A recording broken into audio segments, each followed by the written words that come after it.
The primary vote for the coalition is the highest it's been for several years as the Greens and Labor go backwards. Newspoll reveals the coalition has gained 2 points from May to June.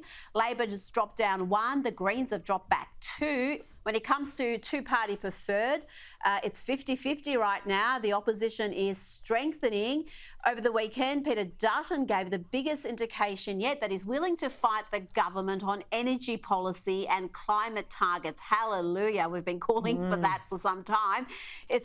Seems to be a three-pronged approach, Prue. We're taking on Labor when it comes to energy, immigration and law and order, and seems to be a winning strategy thus far, though I know it's early days. Well, it certainly is, and I have to say, hallelujah, as you said, it's about time because, it's been Labor light with the Liberal Party for so long, and we're seeing that in the States, of course, but thank goodness that Dutton is a leader of our time. We want that strength. People are waking up to him and not, just judging him by the way he looks or his awkwardness. The man, I believe, demonstrates so much strength, and he's got his finger on the pulse.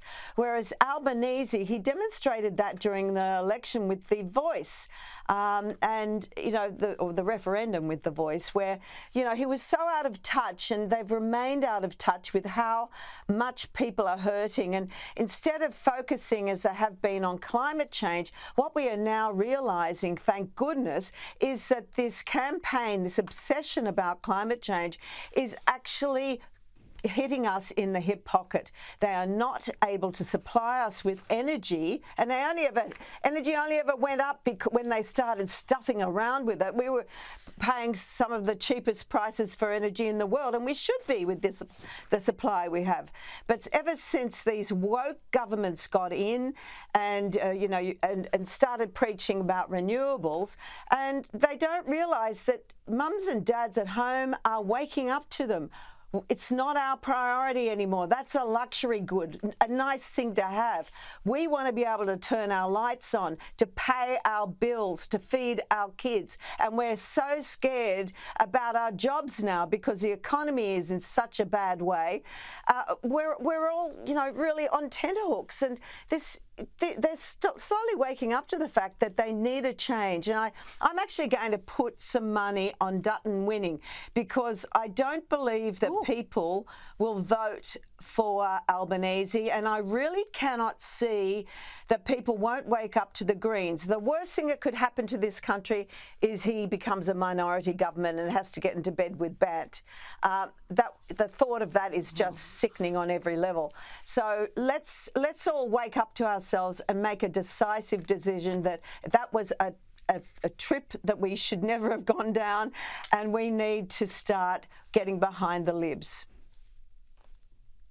Yes, we don't want Labor beholden even more to the Greens. If they were in minority government with the Greens, it would be disastrous.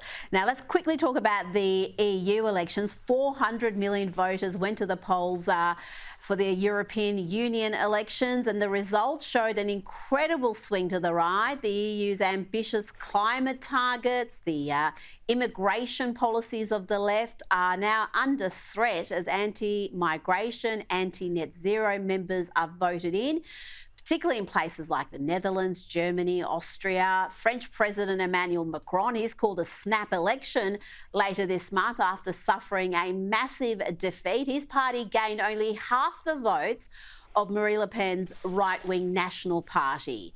And Belgium's leftist Prime Minister has already quit after nationalist parties surged in the EU election. His party took just 6% of the vote. Prue, the BBC says, and this is an interesting note, that the votes of young people are the ones pushing this swing to the right. That's the opposite of what you might expect when you look at places like Australia and the US and the UK.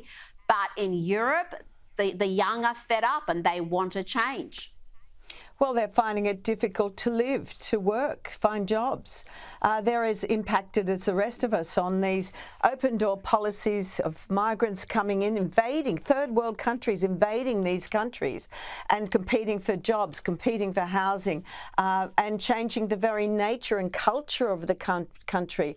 So I really see that this swing to the right is going to be something that's quite profound. I think we'll see it in Australia, and thank goodness, because we need to, and we need to stop having woke policies being shoved down our throat. And that's what's happening everywhere in the world.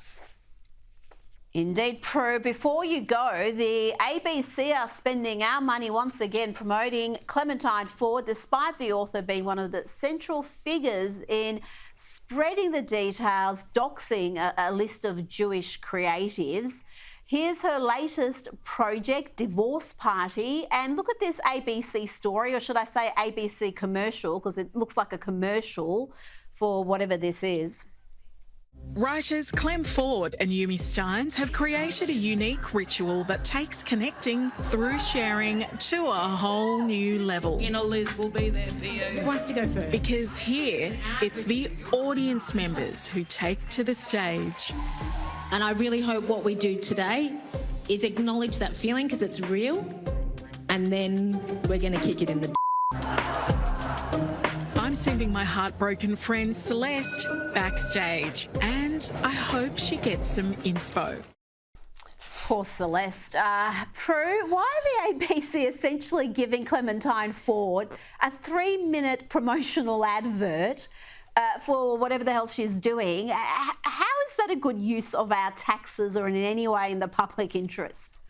Well, of course it isn't. And, you know, what's really astounding to me is that some fool actually married these Sheilas. I mean, no wonder they're in the divorce stakes. Don't say but that, I mean, Prue. You have to say it. Prue, It's true. I cannot back that. I cannot back that. Okay. Prue MacSween, what are we going to do with you? Thank you so much for your time this evening.